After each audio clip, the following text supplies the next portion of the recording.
All-Star reserves were announced Thursday, so we've got to take a look at each roster. We discuss who deserved to go to Indy and who got snubbed. It's been a chaotic college football offseason with some big moves in the coaching carousel. We take a look at the new hires and our confidence level in each of them. We're still over a week away from the Super Bowl, but we've already got some drama. We discuss Nick Bosa's comments about the Chiefs' offensive line. We'll discuss that and more next on The Rally. Oh, it's a good day here on The Rally. You know why? Because it's Friday, everybody. We got a good show coming your way because Danny Kaye, she is back in studio. She's one of the hosts on the Tennis Channel and a host on Live on the Line. Sorry, I had to make sure I get the introduction here. Danny Kaye, we always appreciate you coming and hanging out with us. Appreciate it. Thanks so much. Look, we kind of color coordinated. You got a little bit of the orange in there, and we're both in black. Yeah. We're doing it again. This was like just like last week when we had the whole pink vibe going on. Now look at us. We're in sync. When you spend every day with each other, I think you kind of start to think alike. Probably. And, but no, we're going to have a lot of fun here today because we're going to talk some basketball. We're going to talk some NFL, college football. So let's get right to it. And we're going to start in the NBA today in the big trends because we have tough news for Joel Embiid and the Sixers. Earlier this morning, the team announced that the reigning MVP suffered a lateral meniscus injury in his left knee when Jonathan Kuminga fell on his leg Tuesday night versus the Warriors. And Shams Charania, he's been all over this story and said that he will be out at least through the weekend here, guys. And so he already missed last night's game versus the Jazz, which will be his 13th game he's missed. So now you guys know a player can only miss 17 games to be eligible for MVP and All-NBA. So you think this is a wrap when it comes to his MVP race here?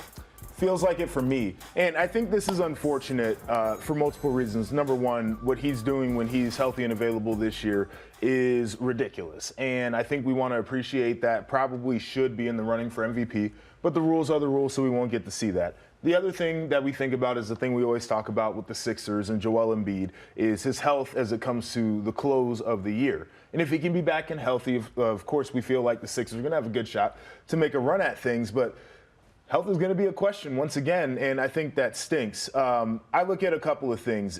I think that he was pushing, right? Like, I think this was a guy who understood that he was up against it and maybe went in some situations where he felt like he wasn't healthy. Is that his fault or is that the media's fault? Well, I'm not blaming the media. I mean, your guy thought that maybe we should blame the media. I know. I got to disagree with my guy over there. I got to disagree with my guy LeBron James because if you are a player, you should not be governed by what the media tells you to do. You should make decisions that are best for your career. But I do think in the back of his mind, he's probably like, I need to be out here on the court. Like, if I'm going to achieve some of the things, I know you say individual awards don't matter. They matter. They matter. Right. And, like, every player wants to have those accolades. And so now here we are, and we'll be asking questions about Joel Embiid and his health once again as we get to the final stretch of the season. I think it. Go ahead, Danny. I was just going to say, add on to your point, that I do think that the Sixers do need to build themselves a little bit of a safety net there because it is starting to look like it's questionable just how healthy he's going to get by the end of the season.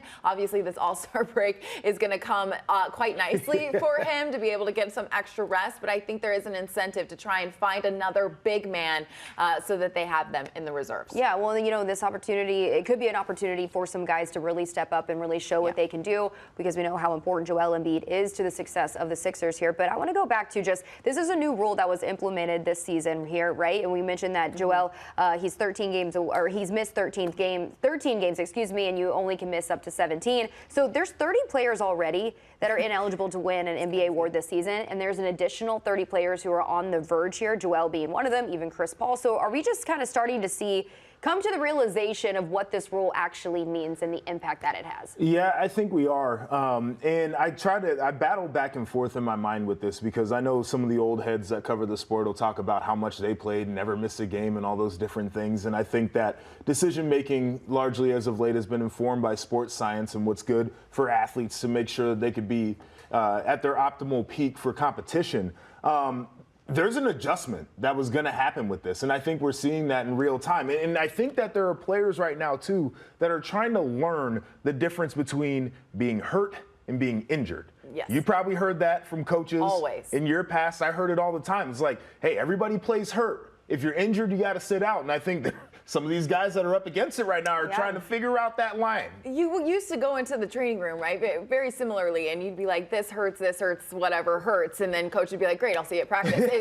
There's no real argument there. But it is really interesting, especially because you've got a couple players now speaking out about it. I mean, specifically, if you want to take a look at Joel Embiid, he's scored more points than minutes played at this point, which is just insane when you think about it. And if people continue to put up big numbers like this, it does make you scratch your head. But I will say, I don't mind the rule, especially from, let's just take I don't mean to say take the players out of it, but put the fans in the seats for a little bit. You're there to watch some of your favorite players, these big name players. Now there's an incentive to try and possibly, like you said earlier, push through the pain. Yeah, and then, listen, and we were going to weed out a lot of those players already, you know, because some of these players that are ineligible, like I mean, Kyrie Irving, he is already out of the mix, and that's a player that he's always out of the mix. Right, he is. But yeah, so I mean, I think it's not anything. I think it's just coming to everybody's attention more because the rule is in place. But there's no different. Their cream will always rise to the top, right? So the guys that deserve the award, they will still get the award. I'll be curious what the conversation is like during the offseason, though, because some of this isn't just about necessarily individual awards. We're talking about,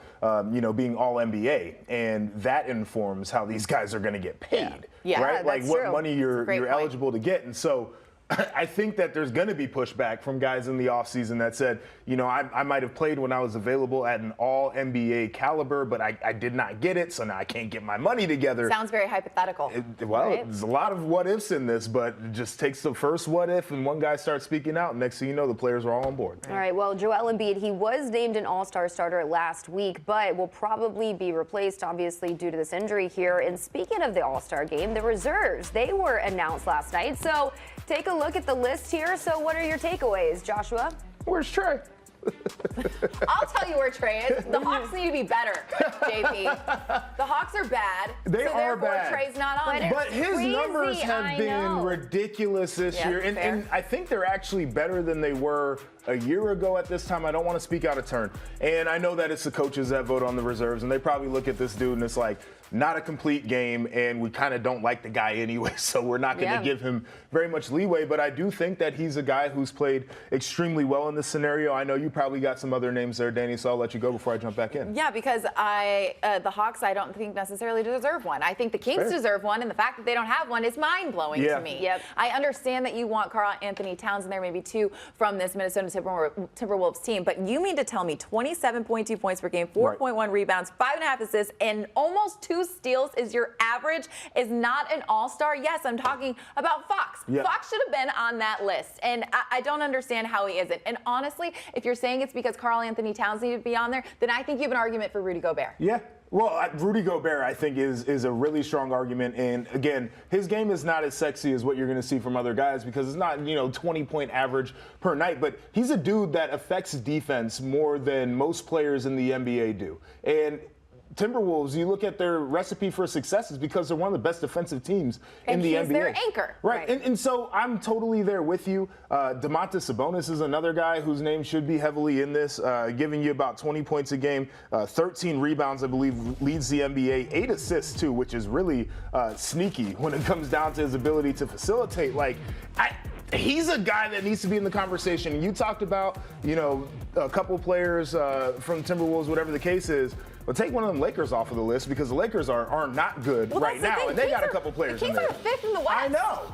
How do we not have a Kings player on there?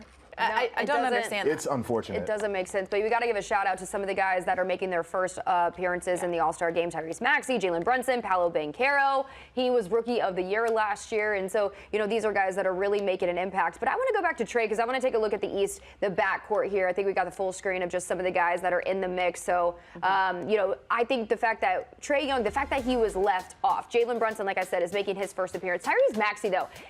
He has had such a resurgence, or such an ascension, I should say, in his career, going alongside Joel Embiid there, James Harden, him leaving. So the fact that he's making an appearance, I'm happy for him. Yeah, and again, it goes back to this idea of him playing the way that he's playing on a team that we believe can be a contender this year. We're looking at Trae Young's numbers. It's not just the points, it's what he does in terms of facilitating that's really standing out. But to Danny's point, Hawks ain't a good team. They stink. And quite frankly, I just don't think that he's got the favor with the coaches when it comes to voting for this type of a situation. Well, I mean, take a look at all the drama that happened last year surrounding Trae Young and just the front office. And I mean, where there's smoke, there's fire. And then not to say that that is the reason why he was left off, but and also the relationships with other players around the league. I think he has the respect, but there's a difference between respecting someone and liking someone. This is true. And not, trying to assume here, but it is interesting given the year that he has had. Is his second time missing out on the All-Star game. Yeah, it's fascinating, but I do think it comes down to team success, because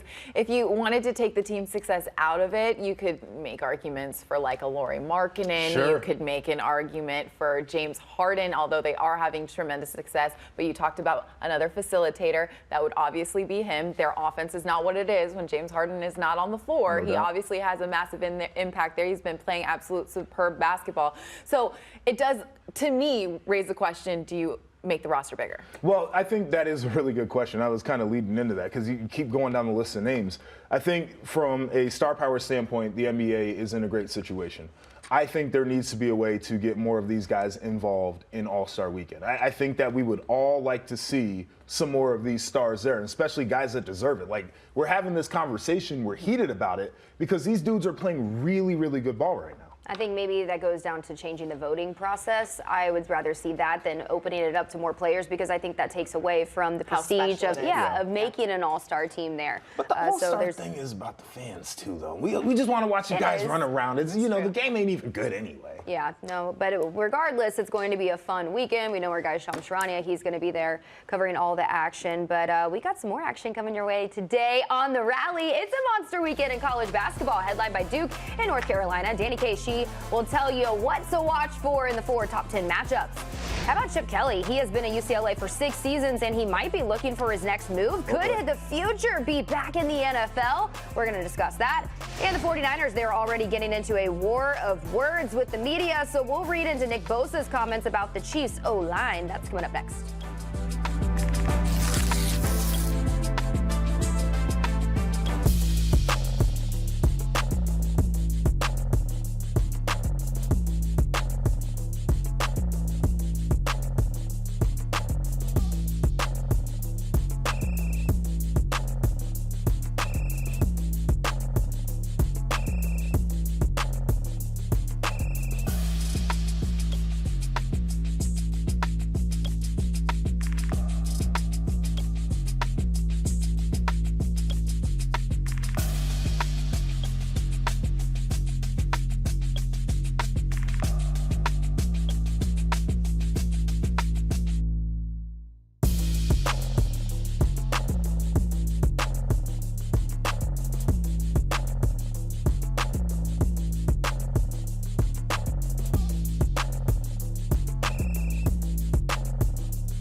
welcome back to the rally. And March, it's just around the corner, and there is a monster slate of college basketball this weekend. Just take a look at some of the big matchups we got going on here. You know, we got some down the SEC, a little ACC action. You got some work in the Big Ten as well. So, Danny, I want to start off with Duke Carolina. It's one of the great rivalries in college basketball. Tar Heels are a slight favorite in this one. What are you looking out for in this game? Well, North Carolina's had the better year overall, but Duke, to me, has more depth and they're a more talented team. They're on a 3-game win streak as well. And if you remember earlier this week, UNC lost to Georgia Tech. That was mind-blowing for a lot of people to see that happen. And it was mostly because of a bizarre scenario here. Georgia Tech had 9 blocks in that one, and UNC had 0. Baycott, typically a huge force inside, didn't even have double-digit points. So I actually think, even though Filipowski recently has not been shooting well from 3, I think Duke has the better chance of walking away with this one. I think they have a more solid squad, deeper squad, more scoring options. And so give me Duke in the points because North Carolina's favored. That will certainly be a fun one to watch there. But let's take it over to the Big 12 here. We got number 4 Houston taking on number 8 Kansas, and Kansas, rare home underdog. So what are you thinking about this one? Yeah, it's interesting.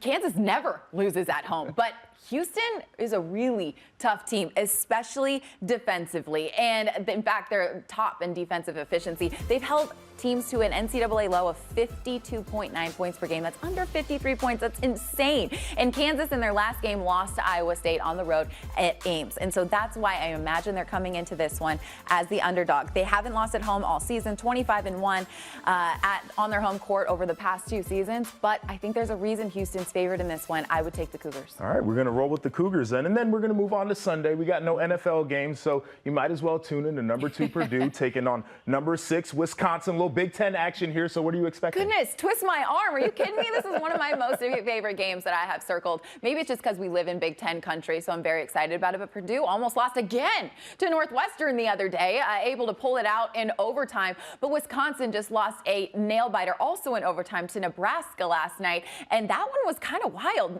Wisconsin went in at halftime with a 16-point lead and then lost, and it was because due in large part to their turnovers. They had 16 turnovers. This is an offense that doesn't typically turn the ball over that much. They tend to be solid offensively. They played a very slow tempo, but they score a lot of baskets. In fact, over their last 5 games, they've scored 80 or more points. I think that they put on a show there in front of their home crowd against Zach Edey. Obviously, he's a force inside and a force to be reckoned with, but as long as Wisconsin forces those outside perimeter shots, yes, Purdue has the ability to knock them down, but I lean more towards the Badgers to get it done. Yeah, Big Ten basketball this year has been really interesting to watch because it's like you don't know what to expect anytime you flip on the TV. Yeah, so this will be one I watch for sure. And then we'll take it down to the SEC. We got number 5 Tennessee. They're taking on number 10 Kentucky. Wildcats are another home underdog here. So what are your thoughts on this one? Obviously, I worked at Tennessee, so I've got a little bit of a VOLS bias in this one. But I actually have to give kudos where kudos is due. Kentucky is very good on their home floor.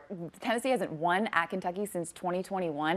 And both of these teams are coming off losses to unranked opponents, which was not good. Tennessee got blown out against South Carolina on their home floor. Kentucky lost to Florida in overtime. That was very uncharacteristic of them. Kentucky's really got to knock down shots from the perimeter because Tennessee's defense is outstanding, second best in the nation. And I think even though the Vols are favored in this one, I think Kentucky can get it done on their home floor just because they tend to be so good inside Rob. Home court advantage. You can't put a number on it. It's going to be really interesting to watch, and great breakdowns there. Thank you. I appreciate it. You know, I got to head over and hang out with Brooke here because we got to talk a little baseball this offseason here. I know. Was it a good walk? Good all right. Yeah, it was a good walk.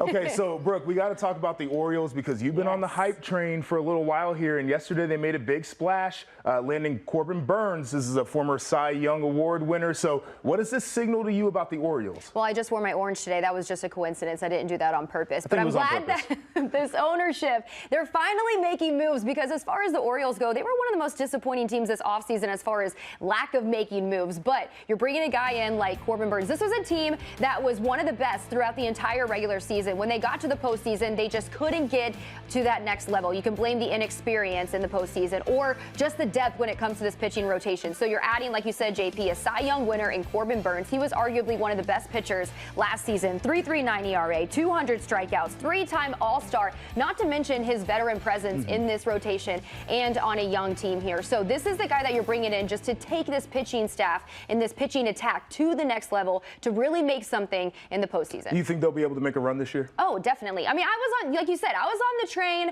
last season. This is a team that I felt like last year they just felt like they didn't have anything to lose, right? They were happy to be here. They were just going out and playing ball. They have a lot of young stars, position players, and then combine that with some vet with an ace like Corbin Burns and some studs in that starting rotation, they could really do something. All right, let's keep it on the East Coast, but take it up to Boston this time. And they're rejoicing over there because Theo Epstein is returning to the Fenway Sports Group.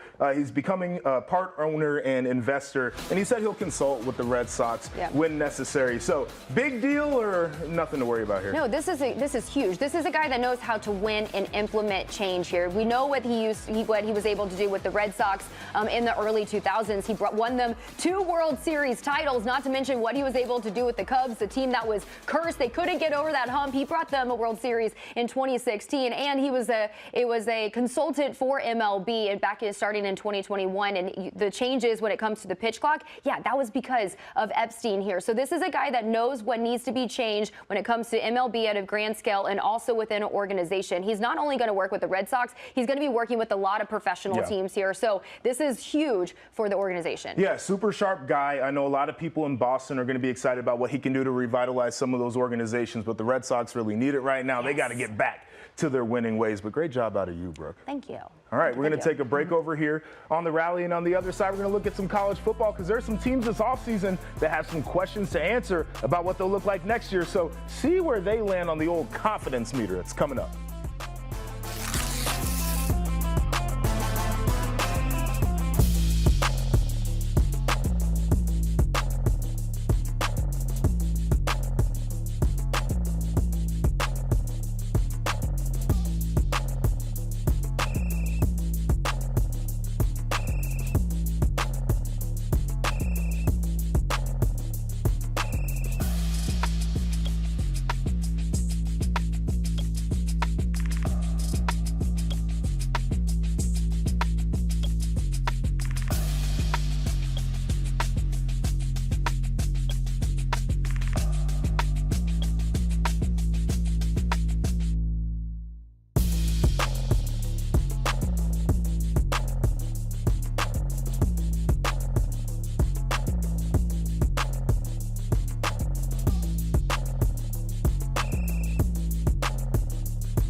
Welcome back to the Rally, everybody. Brooke Fletcher here alongside Danny Kaye and Joshua Perry. Guys, let's talk some NFL rumors here, specifically when it comes to the Commanders. Just a day after they announced their new head coach and Dan Quinn, the rumors are circulating on who he's going to bring in on staff.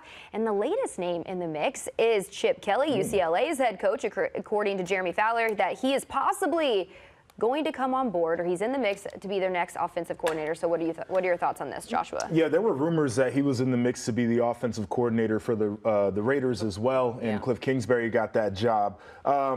First off, I'll address the Commander side of this. I told you they needed to bring a college mind, and Chip Kelly's a guy who's coached in the NFL as well as college. Get your I told you so in there. It's a nice little mix there, so I can see what the attraction is. Again, we're looking at a Power 4 conference head coach that is ready to take a coordinator job in the NFL. And we talked about the Commanders. Got some questions with that organization, new ownership, so things certainly feel like they could be headed in a positive direction. We don't know. This is a man who is making $6 million a year. He'd probably make $2 million a year as a coordinator. And I know Southern California is expensive. D.C. is expensive too. Did y'all know that? It's expensive to live in D.C. Yeah. And so, it's just, again, Chip Kelly's a guy who never really liked the recruiting aspect. He was there were rumors about his job security there at UCLA anyway. So it's not the most shocking thing to see a guy like this say, I want to go back to the NFL. But I keep telling you, there are more coaches than just what we're seeing right now that are interested in making a move to something else, whether that's the NFL, whether that's the broadcast, doesn't matter. College football, a little bit broken right now. Chip Kelly trying to get out. I totally see what you mean there. I mean, growing up in the state of Oregon and watching him coach for the University of Oregon, obviously that's the offense that I remember out of Chip Kelly, that team that you blinked and they already snapped the football. But when he got to Philly as the head coach, it did kind of seem like the rest of the league started to figure out his philosophies. So that's where my head starts to get a little I'm scratching it because I'm like, is that really the best answer? And to me, he's becoming one of the best answers only because we're so late in the game, which just goes back and circles back to the same conversation we had yesterday, but I do think that this is just kind of slim picking situation. Yeah, and I do want to address that real quick because I agree with you on the fact that people have certainly caught up to what Chip Kelly does from an offensive schematic standpoint. He's going to have to continue to evolve. But the other part about this is a lot of coaches right now consult with Chip Kelly in the offseason. They try to pick his brain because he is one of the foremost offensive minds here. So a lot of adjustment needs to happen. I agree with you. If the Commanders were doing this, in the middle of January as opposed to in February, probably be a different choice that they'd be making. But I don't think it's all bad, and I think he really wants to be out, too. Well, and there are also reports out that he had a couple of interviews with the Raiders as well. So, I mean, his name has been thrown around when it comes to some of the NFL jobs, so we'll see what happens there. But Chip Kelly, the last few seasons, I would say that he's kind of been in the hot seat. You know, Danny, you were talking about people have figured out his offensive scheme there, but he's not the only coach in college football that has been on the hot seat over the last season or so. So, Joshua, with that, I'm sure you guys saw the confidence meter in the background here. I'm going to send you over. Sure. To talk about some other coaches that might be on the hot seat coming into the season. No doubt. All right, so let's just start with Chip Kelly since we're already talking about him. Just over 500 as the head coach at UCLA. Certainly does not want to be in college football based off his behavior interviewing for 2 NFL coordinator positions. If you're UCLA, you are also in a spot where you're coming into the Big Ten, and you give him a year to see if he can match up in Big Ten ball. And if you feel like he's not the guy, you're ready to cut bait because you know he doesn't want to be there and you don't want to get left behind in the transition into a new conference. My confidence is very low that this thing actually works out, and I'm not exactly sure it's just Chip Kelly throwing up all over himself and they have a bad team. It's the fact that I don't know if either side is really committed to one another based off of what we heard about UCLA maybe looking around for a different head coach and Chip Kelly very publicly saying that he doesn't want to be at UCLA right now. I disagree with you to a certain extent, only because they blew out USC, and that is like the West Coast version of your Ohio State, Michigan. In a very smaller situation there, I am understanding that, but that was huge to blow out their rival. Also, he got a bowl win. That's something they hadn't done in so long. That means something. I don't care if it was over Boise State. It means nothing to me. The bowl win and the blowout over USC speaks wonders to me. I just think it should be a little higher. Ooh, well, you want me to move him a little higher? A little bit I can do that. Not a fence rider. About right here? Yeah, there. Okay. No such thing as a- Really? Okay. All right, who's next? Okay, let's go with Dabo here, right? Like, why the hell would we put Dabo on this thing? Like, this guy has won a couple national titles, really good ball coach.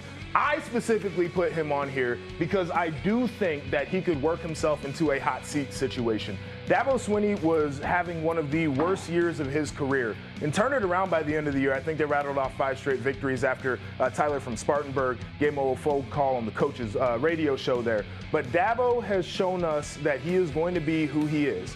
This offseason, he has avoided the transfer portal. It has been the biggest question about him. It is one of the most important things you can do today with roster building. I actually don't think his job is in jeopardy, but I do think people are getting tired of the little old Dabo shtick, and after a while, it's going to wear some people out. He has been a little defiant when it comes to evolving, when it comes to the NIL deals, the transfer portal here. So he has to evolve with college football, although we all can agree that it's a bit of a mess right now. And also the success of Clemson, man. Like they were one of the biggest programs in all of college football, and they have just fallen off, and they haven't seemed to find their stride. It's just very inconsistent. And so, yeah, he's the head coach, so you have to look at him and why there's those inconsistencies. Last thing I'll say about Dabo, I keep mentioning these coaches that I think could just disappear out of college football. Dabo is a wealthy man, and he is so resistant to change that I think he could be one of those guys that just says, I'm going to retire. I'm done. Like, I'm not even going to do anything. I'm just going to retire. And he's because I got don't to stay have to off do the this. radio shows next year. Just don't get on No, there. the radio show was the best thing that happened to him this year. I'm just so surprised by the next one. I need to hear Yes. why Okay, he's on the so list. let's talk about my guy, Marcus Freeman, my Buckeye brother here. 10-win season this year. You're asking the question why. There are a lot of people that in the Notre Dame community that have been turned off by his youth and his lack of experience as a head coach. Go back to the Ohio State game they had this year. Ohio State's driving. They're sitting there on the 1-yard line. Marcus Freeman's defense has 10 men on the field. People didn't like the answer he had to that question. Fell on hard times during the season, lost a few games straight. People felt like he couldn't gain back that momentum. He had to hire an offensive coordinator last offseason in Jared Parker. People did not think it was a great hire, and he turned out not to be a great offensive coordinator.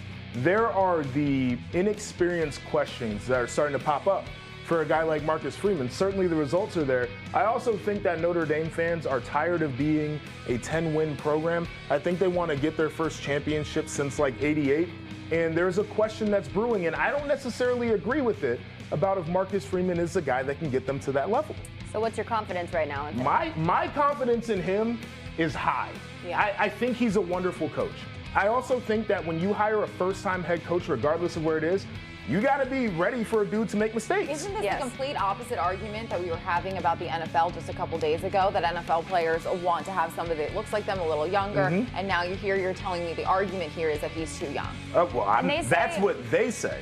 I think it's the right thing to do. It's the reason Although why he those- got the job, right? I mean, we are talking about a team that didn't have enough players on the field in a very crucial moment. Right, and a that's mistake. that's part of the conversation. And when I talked to coaches last season, I mean, they were saying it usually takes 3 years to really see the results of a new head coach Yep. and the change in a program. Yep. So he has 2 years under his belt. Yes. I think, yes, the people are going to, if he doesn't make these changes this season, then you can raise those questions. But I think we need to give him a little bit another more year. grace, give him another year. That's a really good point that you bring up, because I do think this is a year where people are really going to start getting loud about what they think about Marcus Freeman. Then finally, we got Mario Cristobal here down there at Miami. Hell of a recruiter.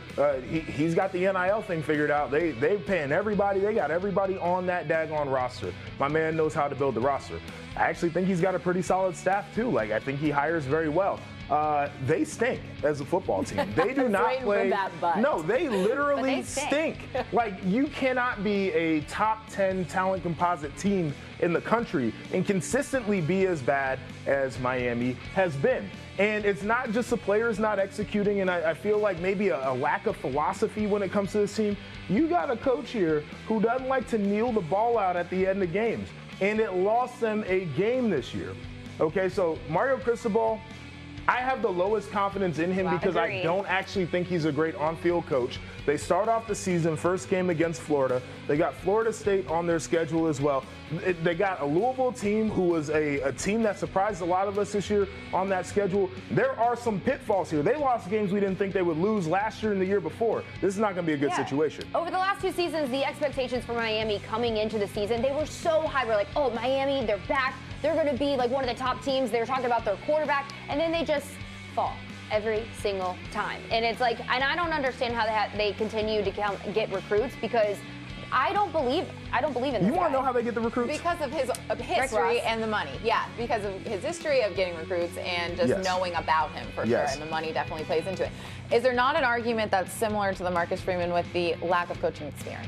For Mario? Yes. I mean, he had the job at Oregon. I thought he did a good job there. He created a tough team, and he's a former offensive lineman. So mentality-wise, it made a lot of sense. So he should be He should be further along in his way coaching. further Okay, just along making in sure his I'm catching ability your point. to coach the game here. And there's also not going to be any excuses. I mentioned in talent composite, they pulled off Cam Ward there at the end too. We all thought he was going to the NFL, and then he said, "Never mind, Miami's going to pay me more money than I'll make as a quarterback in the league." The math isn't mathing, This is Joshua. the third. Is year. this the third year? That's Yeah, what this I was is figuring. year 3, so similar situation to similar Marcus. situation, So where we're yeah. going to start making the judgment. Yeah, Lost but to there's Middle so many- Tennessee State a couple years ago too. Middle Tennessee. Yeah, State. Miami's back. No, things don't add up down there in Miami. bad. I don't know what's going Mic on. drop. All right, well, you were talking about excuses, and speaking of excuses, the 49ers, it seems like they're trying to maybe make some excuses. Yeah, they're already providing some bulletin board material for the Chiefs here, so we'll show you what Nick Bosa had to say on the other side of the break. Stick around.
Welcome back to the rally, everybody. Brooke Fletcher here alongside Danny Kaye and Joshua Perry. Guys, let's talk some betting, shall we? So for more on this, let's welcome in Olivia Moody from FanDuel. She joins us now. Olivia, how's it going?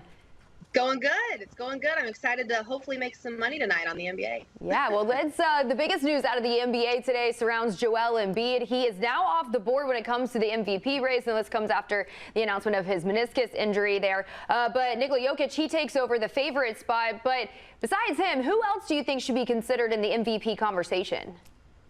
Yeah, you know, I'm a Denver girl born and raised, so Nikola Jokic will always be my go-to answer. But when you stop getting value for it, it's not worth it. I think that SGA is a player that deserves some recognition for what he's doing with OKC. They continue to win games, and I think if you're looking for a really good valued plus money play, Tyrese Halliburton to me, I know he was dealing with some injuries there, but this is a player to me that is dominating, and this Pacers team is continuing to win. If they continue to win, I think that you're going to get Tyrese Halliburton at the best value you can right now. I'm always looking for value. I always love a plus money play. So that would kind of be my hot take one, but SGA I think is another great option for MVP. All right, Olivia, let's talk about one of tonight's games. You got the Hornets looking to snap a 5-game losing streak, but they face the Thunder. The Hornets are the biggest dog on the board tonight. They're getting 15.5 points against OKC. Which side of this game would you take? Oh, this is a tough one. This is head versus heart, which is a battle that I think most bettors face a lot. You really don't like to think that this Hornets team is not talented enough to break a 5-game losing streak, but they are facing the Thunder, who just got a big win against the former NBA champions in the Denver Nuggets. So I think that they will have some momentum that they will carry over. I think the one thing that Hornets bettors can hope for is that because they beat the Nuggets and they kind of gave all effort, although no Nikola Jokic, because that they beat the Denver Nuggets and probably had to put forth a lot of effort to do so. They may be a little sluggish, maybe a little tired, but to me, it's not enough of a reason to back a Hornets team that just does not look good right now. So I hate a 15.5 points. That feels like a lot, but we know how quickly these NBA games can get carried away. So I'm going to back the better team, simply put, and I think you got to back OKC right now. Well, let's talk about quite a stud of a player in Kevin Durant, because he put up big numbers, 33 against the Nets the last time we saw him play. His points prop is set at 26.5 tonight against the Hawks. Do you like him to go over or under it? I like over. This Hawks defense to me is pretty unimpressive. I believe their defensive rating right now has them at 28th. So they're not really making enough noise for me to think that Kevin Durant's not capable of hitting that over. On any given night, Kevin Durant is capable of hitting that over. And so when you're looking at him facing a team that doesn't play strong defense and doesn't scare many teams defensively, I think that, yeah, it's a safe bet to take his over. Now, the problem is when you've got a team that's got multiple superstars on there, who's going to have the ball the most, who's going to be taking all the shots. But I do think Kevin Durant, coming off of 33 points, he's probably feeling himself. He's feeling good. And I think the lack of defense will allow him to get over that number for sure. All right, well, let's jump from the NBA to the NFL. It's never too early to talk about the Super Bowl, right? And right now the 49ers, they are favored by 2.5. So, Olivia, is there any reason that we should jump on this spread even though the Super Bowl is a week out still? I will tell you the one reason that you should back the 49ers, although I don't love it, is because the public loves the Chiefs. And I hate that that is a factor in the world of betting. I absolutely hate it. I used to be able to just watch football and just watch football, or just say, I think this team's going to win and this team's not. But now you really look at those things. Vegas is smart. They know where to put their lines. And so for me to see the public so heavily on the Chiefs makes me think, oh, they know something I don't, although they may not. It does make me want to look at the 49ers and maybe just track the line movement throughout the week. As we see more money pooling in on the Chiefs, you're going to get less and less points for the 49ers. So if you like them even this much, I think now's the time to get them, because I could see this being a virtual pick 'em by the end of the week. It's a -1.5. I think that could be the spread at some point. So I think if you like the 49ers, yeah, maybe take them. But the public, I like the Chiefs. I like the Chiefs. My brain is saying Chiefs, but the public is on the Chiefs as well. So it's a tough call. But yeah, I'm gonna say Chiefs here is the way, but I don't love it because the public also does. So that's a terrifying thing. All right, let's talk about gameplay here. Is there anyone you're taking right now as an anytime touchdown scorer? I really like Pacheco in this one in a lot of ways. I like him over receiving yards. I like him rushing plus receiving yards. I think he's going to be great. I am not going to be fooled by Travis Kelce's last game. Listen, I love Kelce. Kelce is phenomenal, but he has not been that person for Patrick Mahomes throughout this entire season. So I like Pacheco to get back in the mix a little bit more, make some noise, and definitely end up in the end zone. So if I had to pick one right now, of course, Christian McCaffrey, but you don't have any value there. That's like taking Nikola Jokic for MVP right now. So I'll go ahead and back Pacheco in the end zone. Love to see it. He's getting Taylor Swift love as well, right? We talked about it on yesterday's show. So there's got to be something special brewing there for Pacheco as well. Olivia Moody, thanks so much for joining us. We appreciate it. Thank you so much. When you watch them on film, Taylor's, I think, leads the NFL with a ton of penalties. Anything stand out when you watch them? They hold a lot. All right, things are already getting spicy ahead of the Super Bowl here for the 49ers and the Chiefs. That was Nick Bosa, your former teammate there, calling out the Chiefs offensive line for holding. Even the Niners owner, Jed York, he also said that he still remembers a holding call that the Chiefs got away with when they met in Super Bowl 54. I know you're shaking your head, so I just got to get your thoughts. Well, yeah, what's going through your mind? I've talked to a lot of coaches about the holding thing, right? Because there's football people will tell you could probably call holding on every play. And the officials will never do it because it'll slow the game down.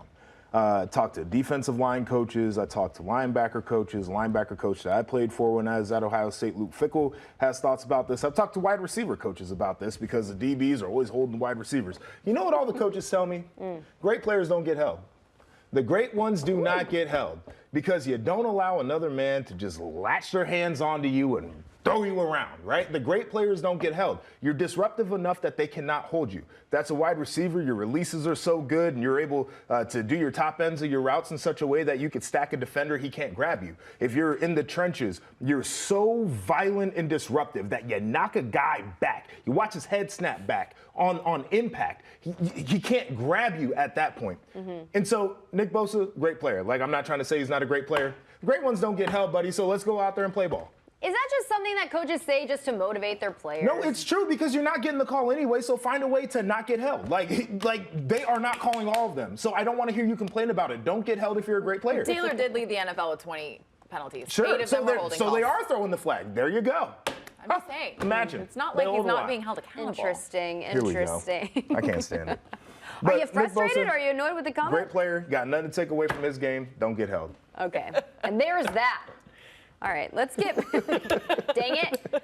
Let's get back to college football here because the big news out of the ever-changing college football, the two biggest conferences in the sport, they're coming together. Earlier today, the Big Ten and SEC conferences announced that they are joining forces to create an advisory group of university presidents, chancellors, and athletic directors to address the turmoil that's taken over college football. So what does this tell you about the state of college athletics, JP? Well, there's some people that want to do something about it, and it's the people on campuses. And we had this conversation yesterday where we talked about the difference in what is seen and expected from people in the NCAA office versus what is seen and expected from people on campuses. And so as I see this, you get the two richest and most powerful conferences together, you get their minds together, and you try to figure out a way to proceed forward. This is not only for football, but this is also with the changing landscape and expanding conferences, how they're going to deal with scheduling and how they should deal with all of the other things that come along with running an athletic department, how they should govern the different sports within this, and ultimately how they're going to break away from the NCAA, because that's what needs to happen. It's part about this is they've literally come out and said, this is not us trying to break away from this college sports governing body. Yeah, it is.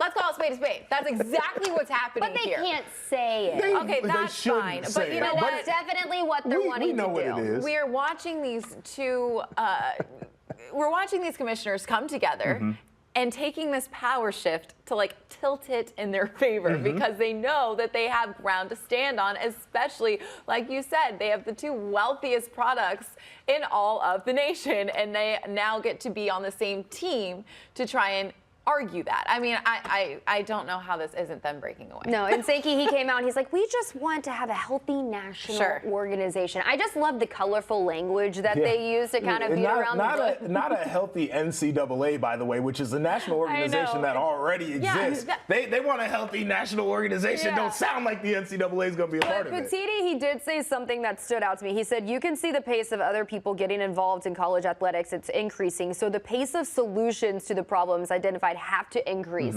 as well. And I thought that was really, spot on there because, how long has this been? And we are seeing it just evolve every single day. We talk about it on the show. So that you have to be quick when it comes to solutions to get to the bottom of this to make sure it doesn't get out of hand, which I think we already can agree that it's getting out of hand. And I think what they're pointing at, too, when they talk about pace is the NCAA is notoriously known for being slow at their investigations on infractions cases. It could be up to a year before they're done gathering evidence and they're able to hand down a punishment, probably punishing people who weren't even involved in some of the infractions by that point. It is not a nimble organization. It is not an organization that is fit to govern in the space that we're in because of how rapid change occurs, how rapidly it occurs. So for me, I love hearing this because there are people that are like, we have the opportunity to do something when it's necessary to do something, and we will do something about it, and I love that. Yeah, and I think it speaks volumes when you have notable voices in college football like Kirk Herbstreit, and he's coming out and talking about just how it's in a disarray right now He when it comes to college. Going to hell in a handbasket. Well, it basically insinuated the old way we used to look at amateurism, I think in college sports, it's completely going to go to the side, and it should after a while. If that's what you're going to do, you got to do it full force. You can't put your like, you know how you say always don't like ride the fence on that confidence meter? It's the same thing here. You can't ride the fence on which way you're going to be. You're either paying athletes or you're not paying athletes. They're amateurs or they're not.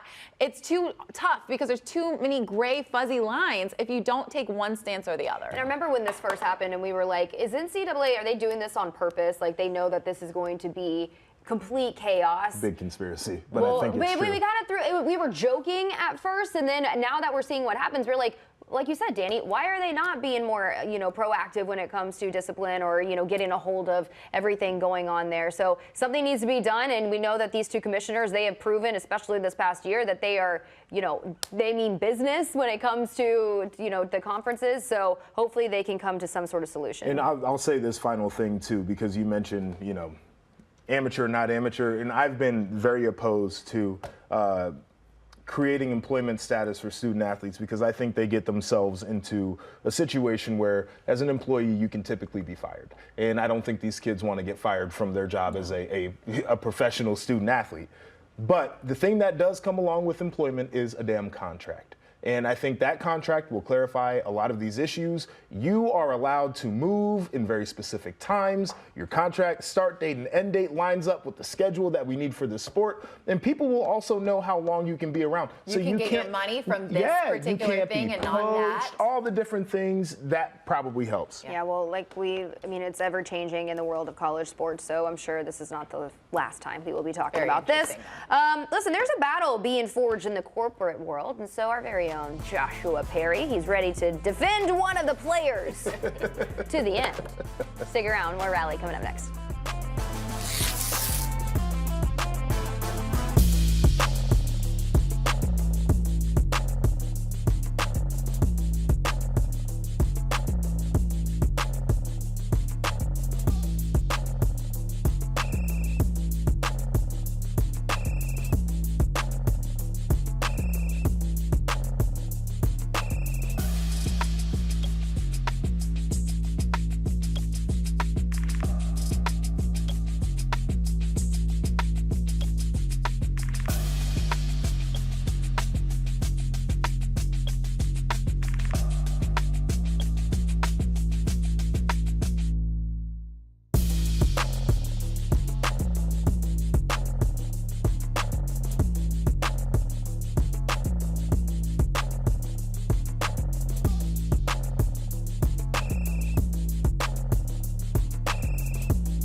We've been having a great time. We had a good time before the show, dancing.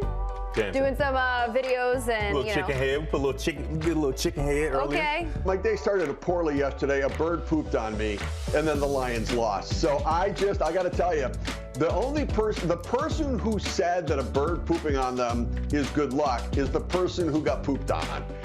Because otherwise, it's like the most disrespectful thing in the world. Did you tear up? Yes. Absolutely. Are you kidding me? This game started late. That was a late game. Here in Chicago, that's late. and I ordered a late sushi dinner, plopped myself right in bed, had a towel to make sure I didn't spill, That's smart. and I was settled in for what I knew would be a warm Portland welcome. I didn't see the back of the jacket yet. Hold on. Go ahead. The back of the Let people jacket's see this. nice. So you're not totally glued to your phone right now, but it's gonna pick up soon, huh? I'm not super glued, I guess. Well, Brenner, how many times does Shams look at his phone during this segment here? Can you hold this for a second? Absolutely. Have you guys watched Taylor Swift effect on Travis Kelce and the Chiefs? Okay, well, if you watch when Isaiah Pacheco scores, she's just like this. It's her second favorite player. She loves him. You mean to tell me the Swifties are not going to pick up on Isaiah Pacheco love? Talk about Derek White, though. Like, the resurgence that he's had. You know what it was? Yeah. Don't say it. It's not because he shaved He his played head. really It's good because the he night shaved his before. head. No, it's 100%. not. Yes, it is. Now, we saw the outfit that you wore last Oh, my year goodness. here. Really fit the location, obviously, the tropical climate. So what's the fit going into this weekend? We got to know.